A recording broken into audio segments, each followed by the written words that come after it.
Thank you, everybody, for coming to the Aaron Torres Podcast YouTube page. If you could do me a quick favor, see that little subscribe button at the bottom of your screen? Go ahead, click that subscribe button. Really does help our channel grow, our audience grow, and I really do appreciate it more than you know. So click that subscribe button. Appreciate your support. Now, here's the video that you came here for. LSU side of this game. LSU loses 27-16. And let me say this, last week we did a segment on the Aaron Torres pod here on the podcast. You can listen on Apple, Spotify, YouTube. But I did a segment where I said, are we starting? This was after the Alabama loss. 43-16 was the final score. I said, are we starting to get proof that Brian Kelly, that this thing might just not be the right thing, that Brian Kelly just might not be the answer at LSU? And I was actually surprised by the response. I saw a lot of people like, Torres, how can you say that? It's Alabama. Alabama has largely dominated this rivalry for the past 15 years. It means nothing. Well, what I said at the time was, you lose 43 to what? 13? What was the final score of that game? Let me look it up really quick. You lose the Alabama game 42-13, excuse me. It's not even competitive. You don't score a touchdown until the final 30 seconds of the game. So I'm sorry. But you could see this coming a mile away. If I had known DJ Lagway was playing, this would have been one of my best bets of the weekend. But I just bring it up because I think Saturday was an eye-opener for everybody. Where is LSU under Brian Kelly in year 3? And where are they going? Because the resume ain't there right now. Let's dive in really quickly. The Brian Kelly thing, listen, I've talked about it a million times. I went to UConn when he was at Cincinnati. I've been following his career since. I've always liked him. I thought he did an incredible job at Notre Dame. But we're at LSU now. We're in the SEC. The competition is similar. The whatever is similar. The recruiting is similar. The NIL is similar. He just isn't very good right now, okay? And we talked about it last week, but let's pull up where LSU, this is their resume in year 3 under Brian Kelly. Year 3 is where you're supposed to be turning a corner. Year 3 is where you're like Billy Napier and the program is supposed to be taking a step in the right direction. Well, here is where LSU is in year 3 under Brian Kelly. Tweeted this out on Saturday. In year 3 under Brian Kelly, LSU lost to a bad USC team. Congrats to USC on beating Nebraska over the course of the weekend. Well, guess what? USC still stinks, okay? You lose to USC. You lose to Florida. Florida is a good team. They're an ascending team, but it wasn't pretty. And they kind of dominated you on both sides of the ball. By the way, you get destroyed by Texas A&M. By the way, I got pushback that it wasn't a destruction at Texas A&M. Yeah, it was. Texas A&M had 242 yards rushing in that game. LSU had 24 rushing yards on 23 carries. That is the literal definition of a destruction. You get destroyed by Alabama at home. So that's now 3 straight games where you just get punked at the line of scrimmage. You're supposed to have the best O-line in college football. What the heck is going on?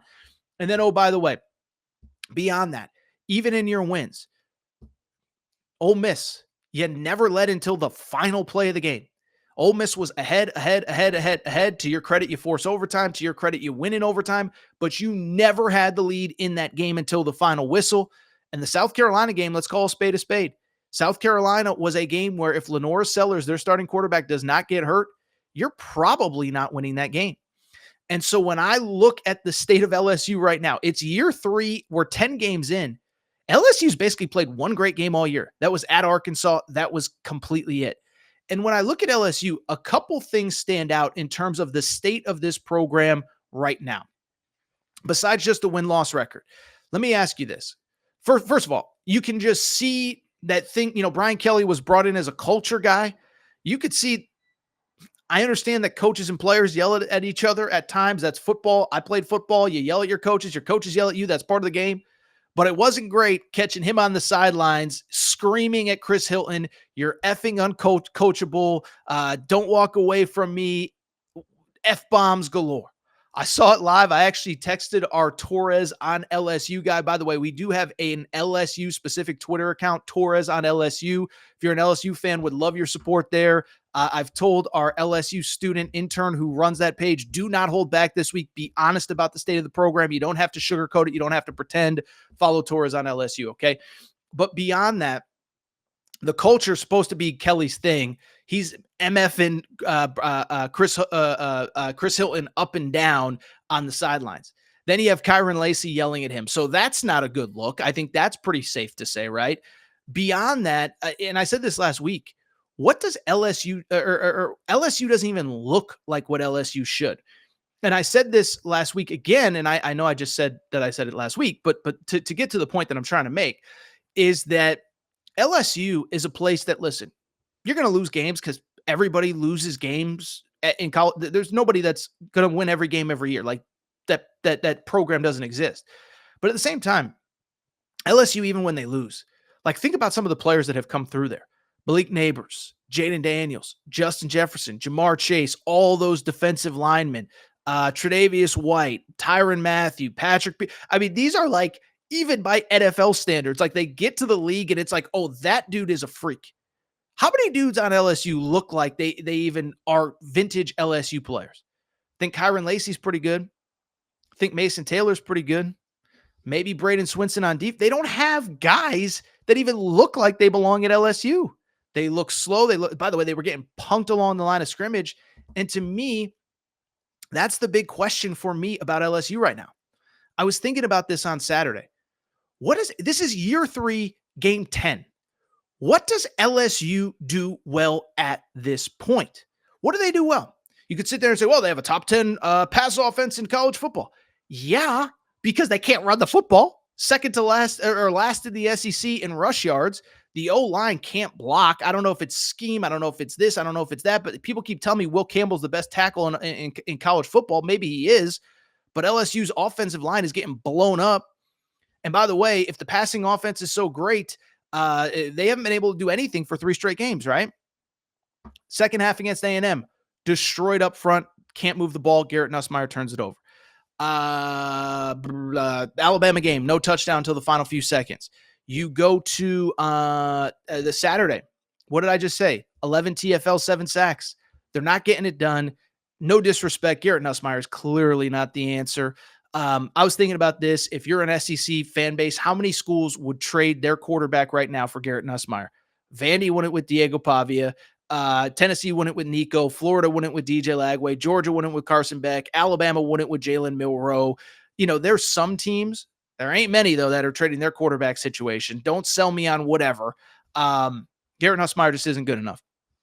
And then they don't run the football. The defense is improved, but how improved are you when you're 13th out of 16 teams in the SEC in scoring defense? And then, oh, by the way, in league play, you're giving up close to 30 a game, which is closer to probably 15th, 16th in the SEC. And so, again, it just goes back to what I just said a minute ago. What does this team do well in year 3?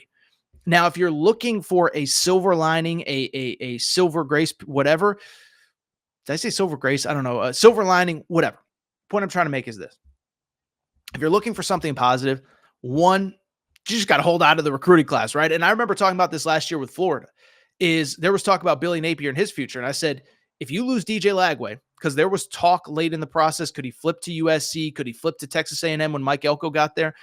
I said, if you lose DJ Lagway, I don't even know why you're bringing back Billy Napier. I'm not saying Brian Kelly would get fired, but you got to hold on to Bryce Underwood. I know all the reports are, and Bryce Underwood's tweeted and Instagrammed whatever. There's no real reason to think that he isn't going to go to LSU. For people who don't know, by the way, number 1 quarterback in America. We know Michigan is making a big NIL push. I just bring it up to say you have to close the deal because Bryce Underwood at least gives you hope, and Bryce Underwood is bringing a lot of talent with him. And so I don't think it's all bad news. I don't think it's all negative. You have a top 3 recruiting class in the country, headlined by the number 1 quarterback in America, plenty of talent around him, but you have to hold on to this class. And then the good news is we just mentioned it with Florida, but a situation where you have 2 games left in the regular season, Vanderbilt at home, Oklahoma at home. You better win those final 2, get to 8-4, get to a bowl game, win a 9th game, bring in Bryce Underwood, and start getting ready for 2025. But it is ugly right now. It is bad. Like I said, I don't know what LSU even does well at this point, and there's no one to blame but Brian Kelly. I said it the other day. I always criticize Ryan Day, and I say, what could any coach do at Ohio State with a $20 million roster and $1 million coordinators at both spots? Well, LSU ain't far behind. NIL might not be as good as Ohio State, but they got enough money. They got, the highest paid defensive coordinator in college football, highly paid offensive coordinator. At some point, it falls on the head coach. That's what I think at LSU.